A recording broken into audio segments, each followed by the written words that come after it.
Yo, what's good, guys? I'm Parker and Florida Fisherman, and this is the first episode of Inshore Fishing Breakdown, where I'm going to share all of the knowledge that I've learned over many years of inshore fishing. Now, this is geared more towards fishing by foot, like shore fishing inshore, not by boat. But there could be, this episode at least, there could be more episodes in the future where it's more geared toward boat fishing. So yeah, I've been fishing for, like I said, many years inshore. And I've caught a lot of redfish. I don't really catch snook because I'm in South Carolina, so that's what you're looking for. You can move on to another video. But I catch a lot of redfish, trout, flounder, black drum, sheepshead, that kind of stuff. And so yeah, this episode is about tides and the conditions, arguably the most important thing about inshore fishing. So let's go ahead and get into it.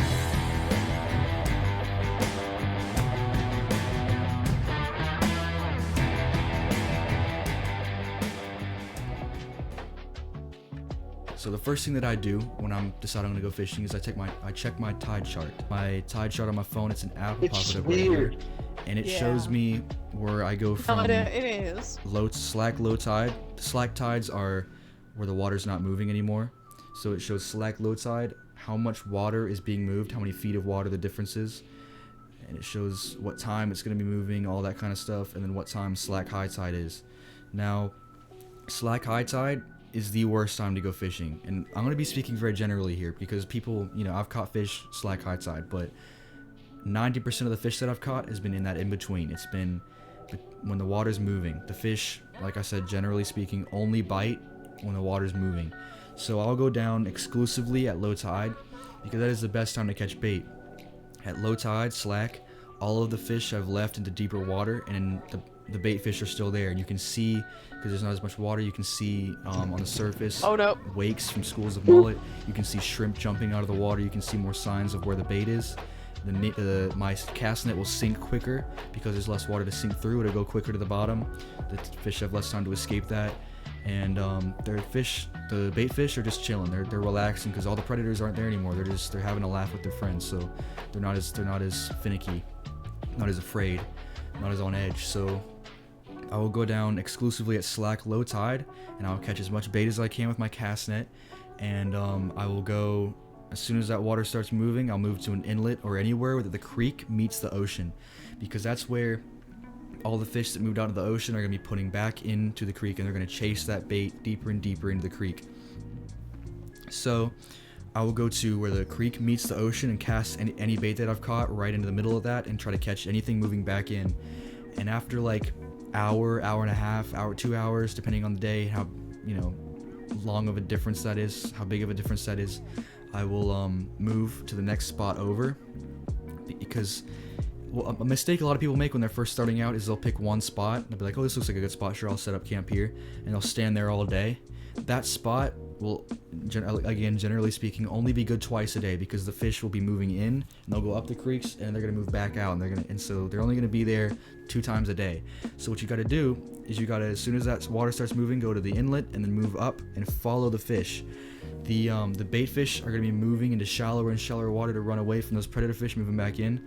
So you want to follow where the bait is, because that's what the predator fish follow. So I'll go to the inlet, and then I'll move up one. So I'll go up that one and fish it until it stops, and then I'll move up again, and I'll fish that until the bite's off, and I'll move up again, and I'll keep following the fish. And here's some signs of how to tell where the fish are, so you know when to move, you know when there's fish there still, and if there's fish that just aren't biting. So the first thing is you'll see wakes on the top of the water. You'll see some they're like V shapes. If there's a lot of different V's, and I'll show some pictures. If there's a lot of different V's, that's mullet. That's a mullet school. But if there's one big movement of water, that's a redfish wake. So that's how you know there's a redfish right there. And the bigger the wake, obviously, the bigger the fish. Second thing is fish jumping. Now you got to be careful because it could be big mullet, but sometimes trout will jump out of the water. You'll see some of that. You'll also see redfish tails. If you see like tail swooshes where their tail kind of breaches the water for a second and goes back down, now that's an indicator of what bait to use, because if their tail's out of the water, they're looking down at the bottom trying to eat crabs and crustaceans. So put a crustacean on your hook. So signs like that you look for to try to tell where the fish are. So you're gonna follow them up the creek until you can't get any further up, or you don't know where they are, or it's starting to move back out or whatever, and then you follow them back down to the inlet.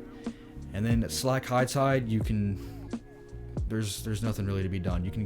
I'll usually go to the beach and fish slack high tide on the beach because that's just the best shot there is. There's so much water flooding the creeks that either the fish are too far for you to get to them, or there's some bigger fish out, like some bull red, some 40 inchers or whatever off the beach I try to get, or sharks. I'll go shark fishing. So I'll fish the beach at slack high tide, and then whenever it gets dark, I'll go home. So that's what the tide tells me. That it's when the bite's gonna be on is when the water's moving. Best time to catch bait, slack, low tide, and follow the fish. Don't stay in one spot. So yeah, that's tide. Second thing I look at is the weather, the climate. The climate's very important because it tells you how aggressive the fish are going to be. The warmer the weather, for example, here it's like, it could be different other places, I'm not sure. Here it's like 70 degrees Fahrenheit and up. The fish are going to be really aggressive. So let's say you're standing somewhere at your spot, and you're posted there with your cut bait and your rod. That redfish bite is going to feel like nothing's happening, and then boom, and it's just going to take off running immediately. Like no little pecks, nothing. It's just going to take it and run. That's a very aggressive fish bite. And the climate's been very cold, like 60 degrees and under. It's going to be they're going to be really finicky. They're also going to be more particular about your bait. They're going to be more less impulsive. When the water's warmer, they're more impulsive. When the water's colder, they're less impulsive. They're going to be more examining your bait. They're going to be like, oh, that hook's there, no, I'm not eating that. They're going to be, oh, this is kind of an older bait, I'm not going to eat that either. So they're going to be a lot more finicky. And that redfish bite, instead of being an instant like run, it's going to be more of a gradual, like peck, grab it and pull and then let go, and then grab it and pull and maybe take it. And they're scared. So it's called slower. The fish are slower, and when the water's cold, fish are more aggressive and impulsive. When the water's warmer, so that's something to keep in mind. Also, on top of that, in the summer, I see a lot of redfish. I'll see a lot of bigger trout, like upper 22 and up inch trout, and they're always off the beach. Again, generally speaking, I'll see the bigger flounder and some sheepshead. Not as many black drum, but they're still there. In the winter, it kind of switches, and I'll see a lot of trout of all sizes, but mostly the 22 and under. And I'll see redfish, but again, they're very finicky. They're very scared. They don't want to be eating. They're a lot harder to catch. You got to be more skilled. I'll see a lot of smaller flounder. In the summer, they're kind of bigger. In the winter, they're like, I've caught ones that big. Like, they're real small in the winter. And there will be, I've never caught a sheepshead in the winter. I don't really try for sheepshead, but I've just never seen it or done it. However, the black drum are everywhere. That's what I catch the most of, is black drum. Black drum, some redfish here and there, and some trout. That's the main plate of what's in the winter. So anyway, that's the climate and the weather. The last thing is like a kind of a, what's the word? Weather events, like the moon, fronts, that kind of thing, storms. One of the things I look for, and that's on the tide chart, is the moon, the lunar cycle. The bigger the moon, the better in my experience. If the moon's full, the bite's gonna be better. If the moon's a little crescent and slit, it's not gonna be as good. Now this isn't the biggest indicator. It's just something I look for on top of tides and climate, but it's just something to think about. Another thing is fronts. This is like my favorite time to fish, other than a blood moon, is fronts. A warm front is godly. Every time there's been a front and then it's like the weather's gotten really warm really quickly, the bite's been crazy and they're super aggressive all of a sudden. It's gone from them being finicky and maybe slow and not as many bites, to super aggressive and impulsive and crazy bites. So look for that, and keep in mind that when the weather changes, the fish are going to change too. If you're working lures, for example, and it's been the past 3 weeks, it's been cold, so you're working that lure real slow. This warm, when it gets real warm really fast, start working it really aggressively. When the opposite works too. If it's been, they've been very aggressive, it's been really warm, and a cold front comes in, slow it down. So that's something to keep in mind. And then the last thing is a blood moon, or any really lunar or space event. Even meteor showers have turned the bite on for me, which is weird. I don't really know why, but I don't know. It's really interesting, but it does work. Blood moons are like my favorite time to fish. Blood moons, every time. Now I've not fished every blood moon, but every time that I've been out on a blood moon, the bite's been crazy. I don't know why that is, but something about it just turns all the fish on. For example, I went up to Maryland and I was striped bass fishing for the first time, and I'd never caught a striped bass before this, and I was just kind of, messing around. I had a little random bait that I had in my tackle box, and I was just dragging it down, and it was a blood moon, and that they were just crushing this one this random lure, just crushing it. I probably caught, I'm not even making this up, 30 fish every hour. It was insane. The bite was crazy. It was every cast I was catching something. So yeah, and then the next day it was pretty dead, or not the next day, but it gradually got worse, and then I wasn't catching anything by the end of the trip.